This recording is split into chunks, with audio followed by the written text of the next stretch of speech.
আমি আজকে করব শাটিং ফ্রাই। আমি শাটিং মাছ নিয়ে নিয়েছি 3টে। এবার আমি সুন্দর করে কেটে নিচ্ছি মাছগুলো, যেহেতু একটু বড় বড়। ছোট সাইজের এই মাছগুলো আছে, ছোট সাইজেরগুলোও তোমরা নিয়ে করতে পারো। তো আমি এটা পেয়েছি বলে এটা নিয়ে এসেছি।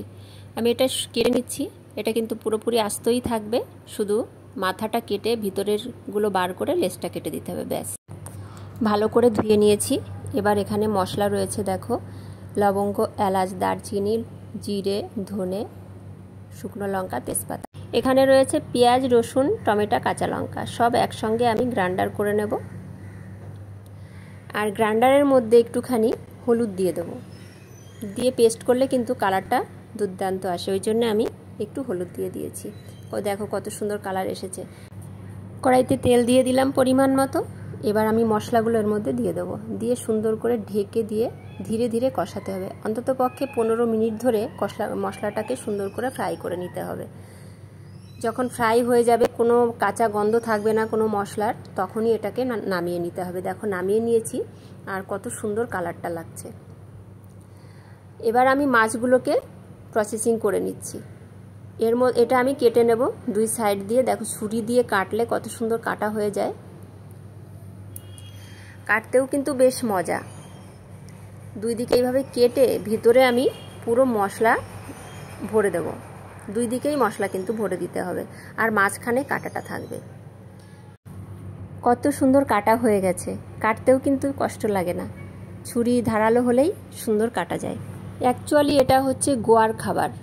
গোয়াতে ওরা এইভাবে বানায়, এটাকে গোয়ায় বলে বাংড়া ফ্রাই, আর আমরা এখানে বলি শালটিক ফ্রাই। আর আমি যে দিদিভাইয়ের কাছ থেকে শিখেছি, ওই দিদিভাই আগে গোয়াতেই থাকতো। এবার আমি মশলাটার মধ্যে সুন্দর করে ভরে নেব পুরটা।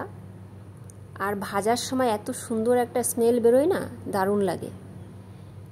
আর মনে হয় 1 থালা ভাত সত্যিই খাওয়া হয়ে যাবে। এইভাবে 2 দিকে সুন্দর করে মশলা ভরে দেবে। আর একটা কথা, এটাই কিন্তু কখনো লবণ দেবে না, কারণ এই মাছে একটু নোনতাই হয়, এই মাছে লবণ দিতে লাগে না।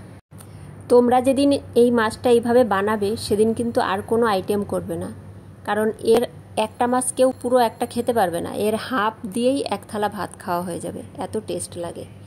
তো আমার পুরোপুরি হয়ে গেছে মশলা ভরা। আমি একটুখানি তেঁতুল জল করে রেখেছি। তেঁতুল জলটা 2 দিকে ভালো করে আর মশলার উপরেও সুন্দর করে দিয়ে দেবো, মাখিয়ে দেবো, পুরো মাছটাই মাখাবো। তেঁতুল জল না দিয়ে তোমরা কিন্তু লেবু দিতে পারো। আমার ঘরে লেবু নেই বলেই আমি তেঁতুল জল বানিয়েছি আর এটা দিচ্ছি, কারণ একটু টক টক হলে বেশি ভালো লাগে। সুন্দর করে মেখে নিলাম 2 দিকেই। এবার আমি একটা ফ্রাই প্যানে তেল দিলাম কিছুটা, দিয়ে মাছটাকে ছেড়ে দিলাম তেলের মধ্যে। এবার কিন্তু একটুখানি ঢেকে দেবে, ঢেকে দিলে খুব সুন্দর সিদ্ধ হবে।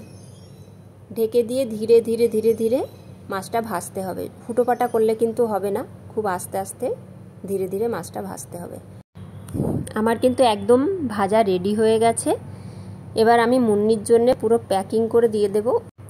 আজকের রেসিপিটা আমার কেমন লাগলো অবশ্যই কিন্তু কমেন্ট করে জানাবে। আর তোমরা সবাই ভালো থেকো, সুস্থ থেকো।